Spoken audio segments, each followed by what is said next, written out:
Shout out to the gentleman here for his comment. Reading it, he puts definitely not from slavery. It's because of mulattoes marrying mulattoes.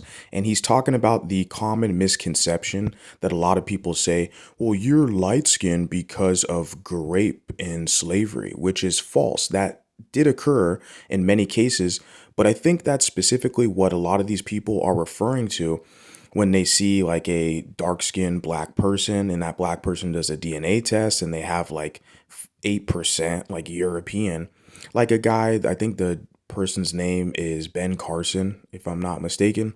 Someone like that, you'll find someone with his phenotype and complexion who has some remnants of European admixture. And that would be the case. That would be from literally generations and a couple centuries ago of mixing that went on. But what happens is you have a lot of Afrocentrics who are extremely disingenuous, and in their petty attempts to humble you and invalidate you, they'll often say, "Well, we're all mixed, and well, being mixed is not a flex, or you only have the light skin because of, like I mentioned, they always reference grape on the plantation."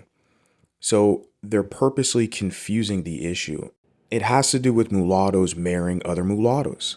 But over generations, a lot of these mulattoes, instead of identifying themselves as either Creole or mulatto, they have been hoodwinked into identifying as black. And not only hoodwinked, they've been kind of forced and kowtowed into that. I think what he has a problem with is the mentality of some of these mulattoes who look up to blacks for acceptance. And he's referring to me in this position. He's replying to a gentleman, so he definitely kind of challenges a lot of what I have to say, which is fine. I welcome the challenge. I don't welcome disrespect, but I do welcome challenges. So this gentleman here, the comment I'm reading, he's defending me and taking my position, and he understands it. He sees it for what it is. Like, the issue that I have is the mentality of a lot of mulattoes who cater to monoracial black sensibilities at the expense of the mulatto plight, where they're begging and yearning so hard for black acceptance they will basically throw every mulatto under the bus to appease another group. And to me, that's very despicable and unacceptable. I don't accept it. I don't tolerate it. Shout out to this guy for acknowledging that he sees what I'm seeing and he's calling it for what it is. Appreciate that. He puts here, this is the icing on a cake. He says, historically, mulattoes were leaders, not followers. And this is why I'm seeing an entire 360-degree switch around. And I've stated this many times before on numerous videos or streams that I've done. I was like, what the hell happened?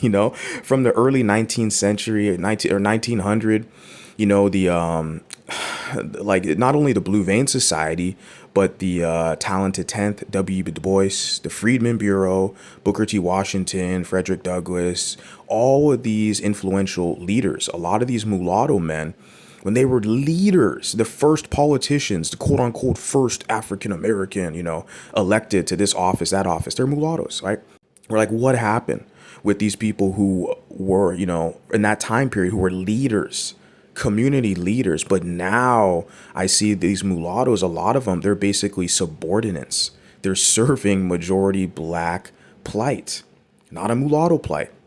So this is what I'm seeing. And I'm seeing also is that there's a switch around. A lot of mulattoes are developing a consciousness and value and self-worth, and they're questioning their position.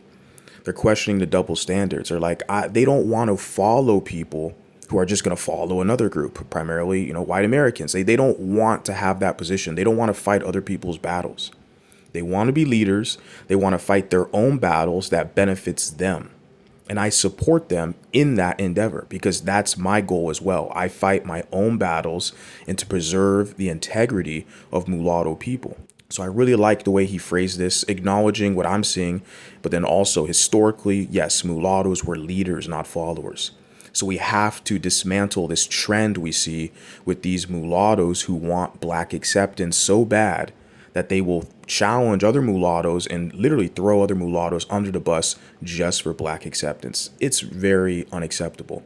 What are your guys' thoughts on this? Shout out to the man for the comment. Appreciate it.